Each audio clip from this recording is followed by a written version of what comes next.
Hello दोस्तों। Good evening, नमस्कार। आप सभी का एक बार जो है फिर से बहुत बहुत स्वागत है आप सभी के अपने यूट्यूब चैनल परीक्षा की शिक्षा में। उम्मीद करता हूँ, आशा करता हूँ कि आप सभी जो स्वस्थ होंगे, कुशल मंगल होंगे, तैयारी जो है अच्छे और बढ़िया तरीके से कर रहे हो। तो जो भी क्लास में फर्स्ट टाइम आए हैं, पहली बार आए हैं, नए हैं, उन सबको बताते हैं हमारे साथ आपकी बीएड प्रवेश परीक्षा 2026 की जो आपकी तैयारी तो डेली बेसिस पे रेगुलर करवाई जाए। तो जिसे भी तैयारी पूरी करनी है, कंप्लीट करनी है, चैनल को सब्सक्राइब करके आप लोग हमारे साथ जुड़ जाइए। क्लास का समय देखिए, जीके जीएस की जो है सुबह 10 बजे डेली बेसिस पे। रीजनिंग की जो क्लास है दोपहर को 1 बजे, कला की जो क्लास है शाम को 4 बजे, हिंदी की जो क्लास है रात को 8 बजे आप सभी को देखने को मिलती है। इसी टाइम पे क्लासेस जोड़ के तैयारी को पूरा कंप्लीट करना। नीचे डिस्क्रिप्शन में इंस्टाग्राम टेलीग्राम का लिंक मिलेगा, तो अपने इंस्टाग्राम पे फॉलो करेंगे, टेलीग्राम चैनल को ज्वाइन करेंगे। टेलीग्राम चैनल पर डेली बेसिस पे क्लास का अपडेट, एग्जाम का अपडेट और जो बाकी पीडीएफ है आपको यहाँ पे मिल जाएगा। तो आप लोग जो टेलीग्राम चैनल को ज्वाइन कर क्लास स्टार्ट करेंगे। जिस टाइम तक क्लास को लाइक नहीं किया लाइक करेंगे, शेयर नहीं किया शेयर, और जिस टाइम तक चैनल को सब्सक्राइब नहीं किया सब्सक्राइब कर लीजिएगा। ठीक है, चलिए पहला क्वेश्चन दिया, क्षेत्र में कौन सा वर्ड जो है स्पर्श है, दंत है, सघोष है तथा अल्प प्राण है। ठीक है, तो देखिए, स्पर्श व्यंजन क से लेकर म तक।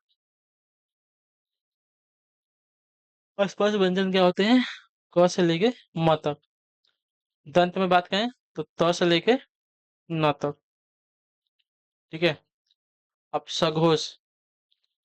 सघोष क्या होते हैं?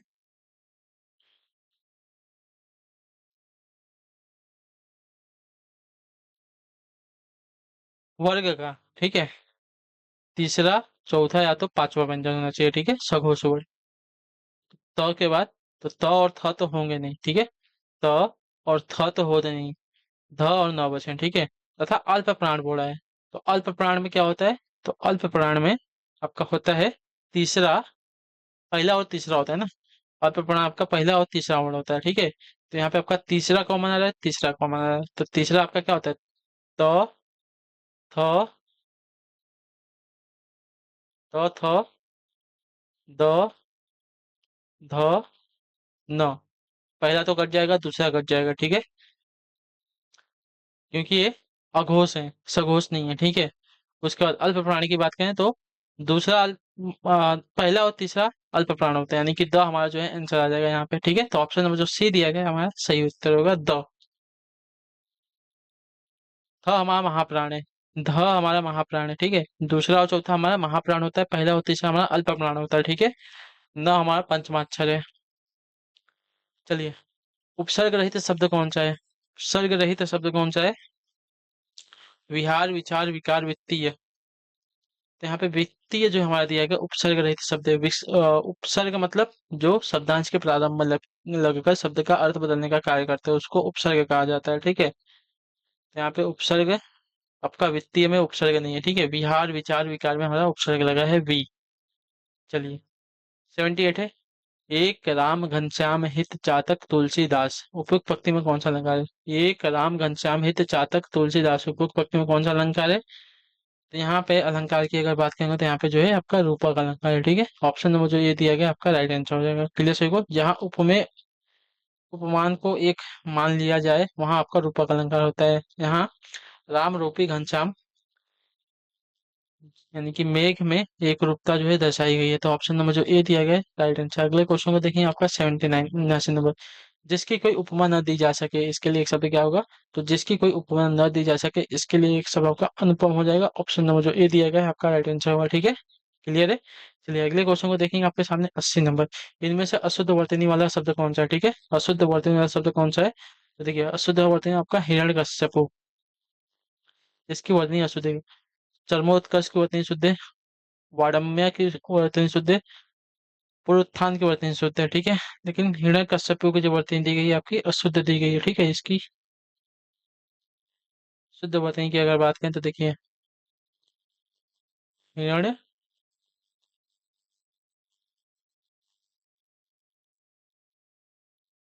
हिरण्यकश्यपु होता है। ठीक है, ये जो है इसकी शुद्ध वर्तनी है। ठीक है, चलिए अगला प्रश्न देखेंगे, आपके सामने क्या देखा है? 81, निम्नलिखित शब्दों में से कौन सा शब्द आपका विशेषण है? शासन, अनुशासन, अनुशंसा, अनुशासित। अनुशासित जो शब्द दिया गया आपका विशेषण शब्द है। ठीक है, ऑप्शन नंबर जो डी दिया गया आपका राइट आंसर होगा। ठीक है, किसी की विशेषता बताने वाला कार्य जो आपका विशेषण होता है। ठीक है, जैसे कि अनुशासित व्यक्ति, अनुशासित विद्यार्थी, अनुशासित सैनिक। तो उसकी विशेषता बता रहा है ना, तो आपका विशेषण हो जाएगा। चलिए 82। पुल्लिंग स्त्रीलिंग का कौन सा जोड़ा आपका सही नहीं है? देव का देवी दिया गया, ठीक है, सही है। मामा का मामी सही है। गधा का गधी भी सही है, लेकिन कांत का कांता होता है, कांति नहीं होता, ठीक है। कांता हो जाएगा इसका स्त्रीलिंग, कांत का। अगला प्रश्न आपका 83, 83 नंबर का है। निर्वेद किस रस का अस्थाई भाव है? ठीक है, निर्वेद जो है किस रस का अस्थाई भाव है? तो निर्वेद जो आपका शांत रस का अस्थाई भाव है, तो ऑप्शन नंबर जो डी दिया गया आपका राइट आंसर होगा, ठीक है। निर्वेद जो है शांत रस का अस्थाई भाव है, ऑप्शन नंबर डी हमारा राइट हो जाएगा। चलिए 84, 84 नंबर है। रिक्त स्थान छंद के विषम चरणों में 13 तथा सम चरणों में 11 मात्रा होती है, बताइए। किसी छंद के विषम चरणों में 13 और सम चरणों में 11 मात्रा होती है, तो इसका सही उत्तर हो जाएगा साथियों दोहा छंद में, ठीक है। ऑप्शन नंबर जो ए दिया गया आपका राइट आंसर। दोहा छंद के विषम चरणों में 13 मात्राएं तथा सम चरणों में आपकी 11 मात्राएं होती है, तो ऑप्शन नंबर ए हमारा राइट हो जाएगा। अगले क्वेश्चन को देखेंगे, आपके सामने क्या है 85, 50। निम्न में से कौन सा शब्द आपका तद्भव है? ठीक है, चूर्ण है, छिद्र है, ज्ञान है, छत है। तो तद्भव शब्द हमारा जो दिया गया यहाँ पे छत, छत हमारा जो है यहाँ पे तद्भव शब्द है, ठीक है। चूर्ण छिद्र ज्ञान आदि हमारे तत्सम शब्द है, ठीक है। तो तद्भव शब्द की जो है संस्कृत की भाषा से परिवर्तित होकर आया है हिंदी में, ठीक है, तो आपका तद्भव शब्द हुआ है। 86। मैं श्री रामचंद्र जी के चरण कमल की वंदना करती हूँ, रेखांकित शब्द किस समास का उदाहरण है? चरण कमल, चरण कमल यानी कि चरण कमल के समान है जिसके, जिसमें आपका जो है कर्मधारय समास हो जाएगा, ठीक है। तो ऑप्शन नंबर जो ए दिया गया आपका राइट आंसर होगा। यहाँ पे उपमेय और उपमान का संबंध बताया जा रहा है। अगला प्रश्न देखेंगे, आपके सामने क्या है 87। निम्न में से अव्यय क्या है? तो अव्यय की अगर बात करेंगे तो आपका राइट आंसर हो जाएगा यहाँ पे अव्यय आ, आपका जो है अव्यय दिया गया, ठीक है।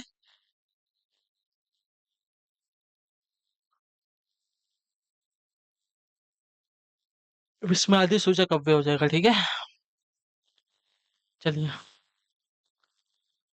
88। वर्तनी की दृष्टि से कौन सा शब्द आपका सही है? ठीक है, वर्तनी की दृष्टि से कौन सा शब्द आपका शुद्ध दिया गया यहाँ पे? तो देखिए वर्तनी की दृष्टि से शुद्ध शब्द की आपको बात करें, स्वातंत्र्य, स्वातंत्र्य। ऑप्शन नंबर ए वाली वर्तनी आपकी शुद्ध स्वातंत्र्य, ठीक है, वर्तनी की दृष्टि से शुद्ध दी गई है, स्वातंत्र्य। अगला आपका है साथी 89 नंबर। निम्न में प्रेरणार्थक क्रिया कौन सी है? बताइए प्रेरणार्थक क्रिया कौन सी है यहाँ पे? तो देखिए बुलवाना, बुलवाना आपकी एक प्रेरणार्थक क्रिया, ऑप्शन नंबर जो बी दिएगा आपका राइट आंसर होगा, ठीक है। बुलवाना एक आपकी प्रेरणार्थक क्रिया हो जाएगी। चलिए 90 नंबर है। कौन सी विसर्ग संधि नहीं है यहाँ पे? ठीक है, विसर्ग संधि कौन सी नहीं है?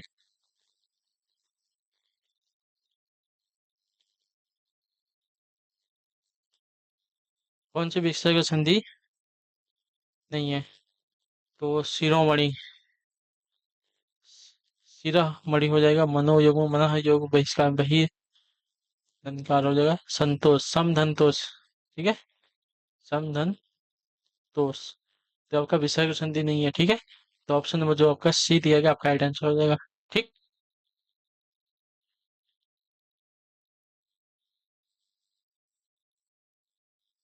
व्यंजन संधि है। 91। मथुरा और वृंदावन में प्रमुखतः कौन सी भाषा बोली जाती है?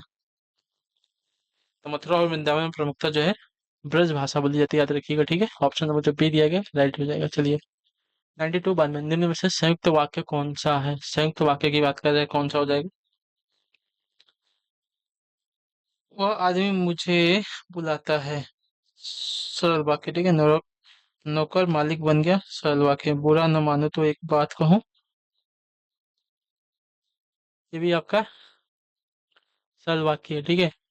उन्हें न नींद आती थी न भूख प्यास लगती थी, न नींद आती थी न भूख प्यास लगती थी, तो आपका संयुक्त वाक्य हो जाएगा, ठीक है। ऑप्शन नंबर डी वाला जो दिया गया आपका राइट आंसर हो जाएगा, ठीक है।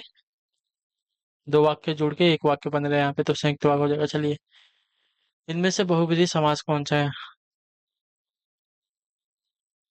तो बहुब्रीहि समास आपका यहाँ पे पहला और दूसरा पद दोनों ही प्रधान नहीं होते, और कोई तीसरा पद प्रधान होता है, तो बहुब्रीहि में आपका कुसुमा युद्ध में आपका बहुब्रीहि समास है, ठीक है। कुसुम यानी कि पुष्प है, आयुध जिसके अर्थात कामदेव की बात हो तो यहाँ पे बहुब्रीहि समास हो जाएगा, ठीक है। चलिए 94 में मध्यम पुरुष का उदाहरण कौन सा है? मैं, तुम, वह, वे। मध्यम पुरुष का उदाहरण कौन सा आएगा? तो मध्यम पुरुष में हो जाएगा तुम। ठीक है। पुरुषवाचक सर्वनाम का एक प्रकार होता है। ठीक है। चलिए अगला क्वेश्चन आपका है साथियों, 55। हिंदी में कारक की संख्या कितनी है? 8 है, 6 है, 12 है या 10 है? तो हिंदी में कारकों की संख्या आपकी 8 है। ठीक है, याद रखिएगा। ऑप्शन नंबर जो ये दिया गया आपका राइट आंसर होगा। कर्ता कारक, कर्म कारक, करण कारक, संप्रदान कारक, अपदान कारक, संबंध कारक, अधिकरण कारक, संबोधन कारक। ठीक है, ये आपके 8 कारक हैं। 96। हिंदी गद्य का सर्वप्रथम युग किसे माना जाता है? हिंदी गद्य का सर्वप्रथम युग जो है किसे माना जाता है? तो हिंदी गद्य का सर्वप्रथम युग जो है भारत हिंदी युग को माना जाता है। ऑप्शन नंबर जो बी दिया गया आपका राइट आंसर होगा। ठीक है। चलिए आखिरी क्वेश्चन, 97 आखिरी नहीं है, 97 है। कमल के फूल पर भौरे मंडराते हैं, वाक्य में रेखांकित शब्द का प्रयोज्य शब्द। भौरे, भौरे का क्या हो जाएगा? तो भौरे का आपका हो जाएगा भ्रमर। ठीक है। अच्छा, कौन सा नहीं है आपसे पूछा है?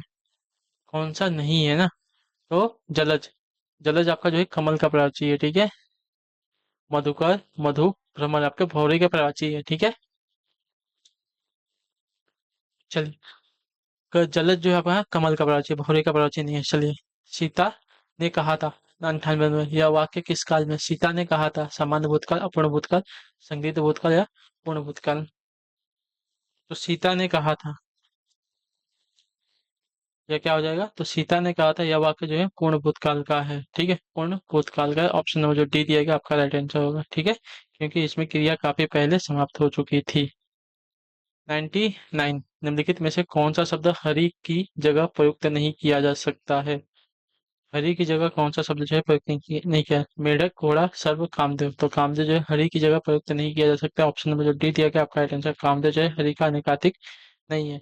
मेढक, घोड़ा, सर्प हरि के अनेकातिक शब्द है। चलिए 100 नंबर है उत्तर दिए। निम्नलिखित में से कौन सा शब्द आपका देशज है? ठीक है। खीर, काम, मक्खन, शांति। तो इसमें अगर देखा जाएगा खीर, खीर तद्भव शब्द है। काम हमारा जो है तद्भव शब्द है। ठीक है।